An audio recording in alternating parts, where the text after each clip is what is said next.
नमस्कार भक्तों, जय कारा जय तारा चैनल में आप सबों का हार्दिक अभिनंदन है। इस शरद पूर्णिमा जब हमारे एक और भी सखा हैं, उनकी दोनों आदमी की बहुत ही इच्छा थी कि श्री गोवर्धन जी की परिक्रमा किया जाए, लेकिन यह परिक्रमा कुछ ऐसे दिनों में हो जहां यह माना जाता है कि श्री राधा रानी और श्री कृष्ण इस दिन तो अवश्य ही रास रचाते हैं। यही मानकर इसी चीज को अपने दिमाग में रखकर हम दोनों फरीदाबाद से मथुरा के लिए प्रस्थान किए और इसके लिए हम लोग फरीदाबाद स्टेशन पहले पहुंचे। रात्रि का लगभग 8 बज रहा था, लेकिन जो ट्रेन मेल एक्सप्रेस पहली थी उसमें बड़ी भीड़ थी। इसके कारण हम लोगों ने उस ट्रेन को छोड़ दिया और उसके बाद एक EMU आई जो बिल्कुल ही खाली था एक तरह से। उसी ट्रेन में बड़ी ही सुगमता से, बड़े आराम से, बड़े आनंद के साथ माता राधा रानी को मानसिक चिंतन करते हुए, श्री कृष्ण का मानसिक चिंतन करते हुए और अपने इष्ट का चिंतन करते हुए हम लोग वहाँ से मथुरा पहुँचे। और मथुरा से पुनः एक टेम्पो द्वारा, एक ऑटो द्वारा हम लोग श्री गोवर्धन जी के परिक्रमा स्थल तक पहुँचे, जो कि थोड़ा सा लगभग आधा किलोमीटर पैदल भी चलना पड़ता है वहाँ ऑटो स्टैंड से उतरने के बाद। और फिर हम लोग परिक्रमा मार्ग के लिए वहाँ से प्रस्थान किए। रात्रि के लगभग ट्रेन पहुँचते पहुँचते मथुरा 12 बज गया था और 12 बजने के बाद वहाँ से ऑटो से आते आते रात्रि के लगभग 1 बजने वाले हैं। लेकिन इस समय भी जरा सा भी सन्नाटा या सुनसान ऐसा कुछ भी नहीं लग रहा था और हजारों नहीं लाखों की संख्या में भक्त वहाँ पर प्रतिपल पहुँच रहे थे। और ये देखिए, हम लोग यहाँ से श्री गिरिराज जी के मंदिर के पास से ही वहाँ से अपनी परिक्रमा शुरू किया और लाखों लोग जो प्रतिपल आ रहे थे इसी तरह भगवान को दंड प्रणाम करके गिरिराज जी के मंदिर के पास से ही यह परिक्रमा शुरू होती है। यह रात्रि के 1 बजे हम लोगों ने शुरू किया और बहुत ही आनंद के साथ हम सभी परिक्रमा पथ पर चलने लगे। बोलिए श्री वृंदावन बिहारी लाल की जय। और यात्रा वहाँ से प्रारंभ हुआ। पर जो गोवर्धन पर्वत हमारी दाईं तरफ था, जो कि एक तरह से एक लोहे के बेड़े के साथ साथ उन्हें एक तरह से सुरक्षित किया गया है। और उस लोहे के बेड़े के साथ साथ पैदल परिक्रमा जिस तरह से एक तरफ साइड से तो रोड जा रही है जो पक्के का पिच रोड है और उसके साथ साथ पैदल परिक्रमा मार्ग भी बना हुआ है जिस पर मिट्टी दिया हुआ है। ये देखिए, ये परिक्रमा मार्ग बिल्कुल ही सुरक्षित है, जहाँ एक साथ लगभग 15-20 आदमी आराम से यात्रा कर सकते हैं। और इस पर चूंकि भक्त अपने जूते चप्पल उतार के ही परिक्रमा अक्सर करते हैं या करना भी चाहिए, तो उस पथ पर मिट्टी बिछाया गया है ताकि भक्तों को पैर में किसी तरह का छाले वगैरह ना पड़े, क्योंकि परिक्रमा मार्ग यूँ तो कहा जाता है कि परिक्रमा पथ लगभग 22 किलोमीटर के आसपास का है, लेकिन कुल मिलाकर अगर आप देखेंगे तो ये परिक्रमा पथ लगभग 25 किलोमीटर का हो ही जाता है। हमारी ये पहली परिक्रमा थी और इसलिए इसमें श्री धाम वृंदावन में प्रवेश करिए। बहुत ही सुंदर आनंद मिल रहा था परिक्रमा होते हुए। उसके बाद आपको अलग अलग कुंड मिलेंगे। ये है राधा कुंड, श्याम कुंड, फिर उनका संगम कुंड, फिर कुसुम सरोवर, मानसी गंगा इत्यादि अनेकों कुंड भी हैं जो रास्ते में अन्य सभी मंदिरों को, लगभग सैकड़ों मंदिर हैं, सैकड़ों मंदिर को पार करते करते आपको मतलब आपको पता ही नहीं चलेगा कि आप किस तरीके से चले जा रहे हैं। प्रभु श्री कृष्ण और माता राधा रानी आपको हाथों से लगभग लगेगा कि उठाकर वो हाथ पकड़ कर चला रही हैं, और इसी आनंद में विभोर होकर आप इन कुंडों के साथ साथ गुजरते हुए और अपनी परिक्रमा को हमने पूरा किया। और इस यहाँ पहुंचकर राधा कुंड में जो भक्त होते हैं वो स्नान भी करते हैं, और स्नान के साथ पूजा और राधा कुंड की आरती, जिसके लिए सारी व्यवस्था आपको ऊपर राधा के कुंड के जस्ट ठीक ऊपर गेट पे ही फूल माला अगरबत्ती धूप दीपक सब मिल जाएंगे। और रात्रि भर चलने के पश्चात ये सुबह हो रही थी, तो उसके बाद हम लोग लगभग थक तो गए ही थे, लेकिन थकने के बाद भी एक असीम उत्साह, एक असीम उमंग, ऐसा लग रहा था कि मैं और मेरे प्रभु के बीच में बस दूरी ही खत्म हो गई है। हम सब ये आपको कहूँ कि जिस समय से परिक्रमा रात के 1 बजे हम लोगों ने शुरू किया और ये सुबह लगभग 6 बजने का टाइम है, यहाँ तक ऐसा शायद कम ही समय होगा जब हमने सांसारिक या अन्य चीज़ों का चिंतन दिमाग में आता है, बल्कि इस समय सिर्फ आपको माता रानी, अपनी इष्ट देवता और राधा रानी का ही स्मरण चलता रहता है। ये बड़ा ही पवित्र अनुभव हुआ। आप अन्य सांसारिक कामों में रहते हैं तो शायद इतनी तन्मयता से, इतनी अंतरात्मा से हम अपने इष्ट को नहीं पुकार पाते, जितने कि यहाँ लाखों संत, करोड़ों दर्शनार्थी और जो पैदल परिक्रमा कर रहे थे, लग रहा था ये सभी ईश्वर के स्वरूप ही हैं, बल्कि सभी लोगों में ईश्वर का, एक ही ईश्वर का वास है। तो इसमें बड़ा आनंद आया। और उसके बाद परिक्रमा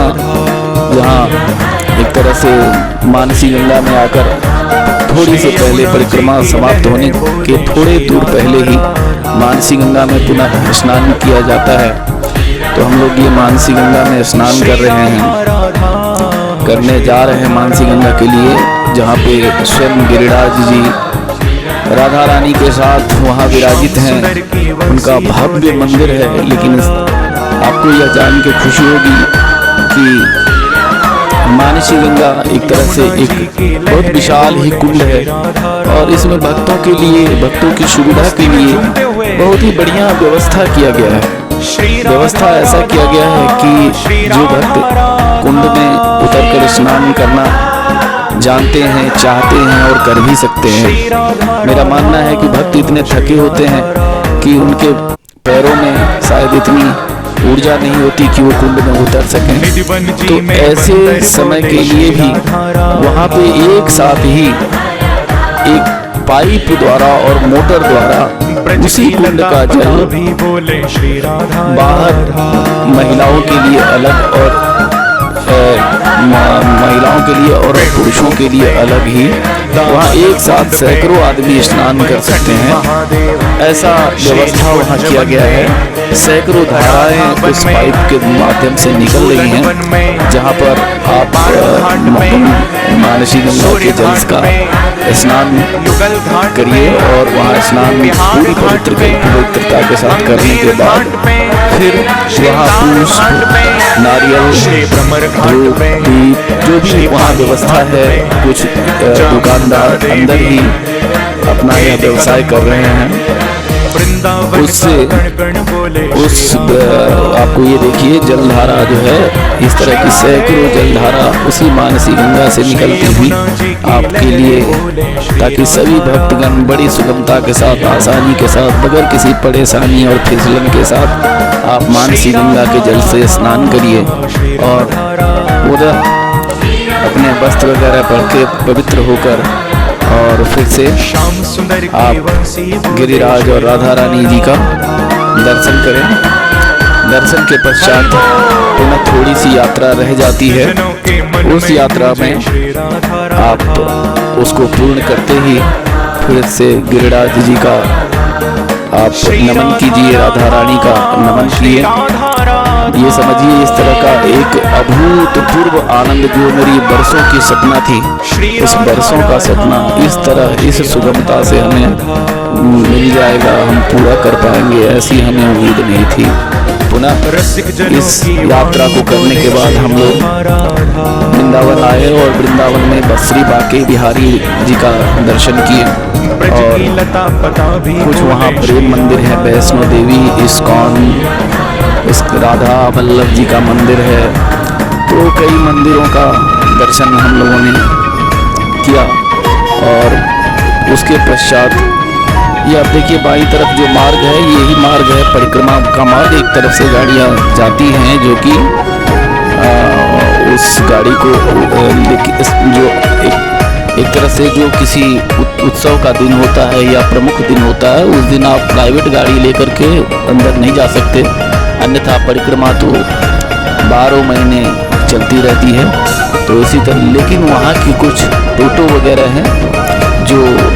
उनको अलाउ किया गया है ताकि भक्त यदि परेशान होते हैं तो या फिर उनकी इच्छा से भी वो अपने टोटो से अपना यात्रा, अपना परिक्रमा पूरा कर सकते हैं। और इस परिक्रमा में आपको करोड़ों लाखों संत के दर्शन होंगे जो पूरे तरफ से धर्म भाव में तल्लीन होते हुए माँ राधा और श्री कृष्ण का दर्शन करना चाहते हैं। सभी सांसारिकता को पीछे रखकर सिर्फ आध्यात्मिकता में आगे बढ़ते हुए हम लोग पुनः फिर वहाँ से दर्शन और कुछ प्रसाद पाकर फिर वहाँ से हम लोग मथुरा के लिए प्रस्थान किए और मथुरा आकर मथुरा में श्री कृष्ण जन्मभूमि है, श्री कृष्ण जन्मभूमि और फिर द्वारकाधीश जी का मंदिर है जो कि बहुत ही प्रमुख और बहुत ही प्रसिद्ध है। एक तरह से समझिए कि या वृंदावन कहिए, मथुरा कहिए या गोवर्धन कहिए, लगभग सैकड़ों नहीं हजारों की संख्या में यहाँ मंदिर है। अगर आप 1 या 2 दिन के लिए जाते हैं तो निश्चित रूप से आप उनकी कुछ झलक ही देख पाएंगे। इसके लिए अगर आप कुछ समय लेकर जाएं तो निश्चित ही उस अगर आप कम से कम 1 सप्ताह भी लेकर जाते हैं तो ये समझिए आप कि 10% 5% मंदिरों के प्रमुख मंदिरों के आप दर्शन कर पाएंगे। और लेकिन यह भूमि की इतनी ऊर्जा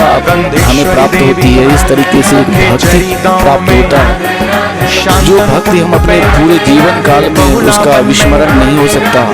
और जिसके लिए कोई कोशिश नहीं करनी पड़ती है, बल्कि अपने आप हृदय में श्री राधा रानी और श्री कृष्ण का जो स्वरूप है उसका चिंतन होता रहता है। मुंह से उनके नारे निकलते रहते हैं, उनके प्रति जय जयकार चलता रहता है। बहुत ही सुखद, बहुत ही आनंद कर देने वाला यह अनुभूति था और इस तरह से हम प्रभु के आभारी हैं जो हमें इस तरह का एक मौका, एक ऐसे सुंदर दिन में, जिस दिन या निधिवन कहें या आप गोवर्धन कहें, प्रभु निश्चित रूप से अपनी लीला करने, अपनी रास लीला करने इस दिन अवश्य ही उपस्थित होते हैं और इस दिन भक्तों को बड़ी ही जो भी उनकी मनोकामना होती है उस मनोकामना का आशीर्वाद प्रभु देते हैं। हम सबसे आग्रह करते हैं, सबसे निवेदन करते हैं कि जो भी भक्त गोवर्धन की परिक्रमा ना किया हो, एक बार संकल्प करें। अगर आप शरद पूर्णिमा की परिक्रमा नहीं भी कर सकता है तो किसी भी शुक्ल पक्ष या कृष्ण पक्ष की भी एकादशी से शुरू करें और इस परिक्रमा का अनुभूति, जो आनंद हमने प्राप्त किया है, उसी आनंद की आप भी अनुभूति करेंगे और जो राधा रानी श्री कृष्ण आपकी सभी मनोरथ, सभी इच्छाओं को निश्चित ही पूर्ण करेंगे। यही मेरी इच्छा भी है, कामना भी है और आप सबों के प्रति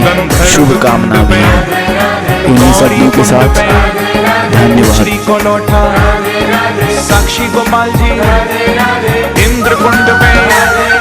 सुरभि कुंड पे, ऐरावत कुंड पे, जतिपुरा में सूर्य कुंड पे। हमारो धन राधा श्री राधा श्री राधा,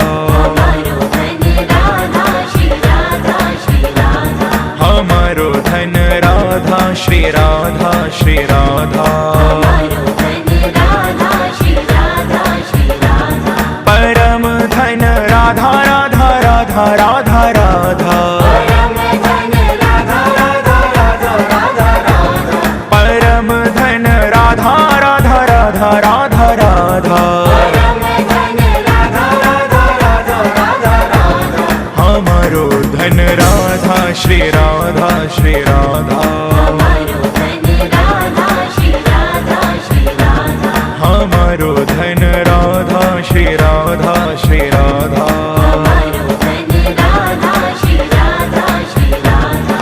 बिलचू कुंड पे, सखी कुंड पे, उद्धव कुंड पे, शिव खोर में, भानु सरोवर, ललिता कुंड पे, राधा विनोद जी राधा कुंड पे, श्याम कुंड पे, कंकण कुंड पे, वज्रनाभ कुंड पे, मनखंडी महादेव, महाप्रभु बैठक, वल्लभ बैठक, गोपीनाथ जी, कुंडेश्वर महादेव,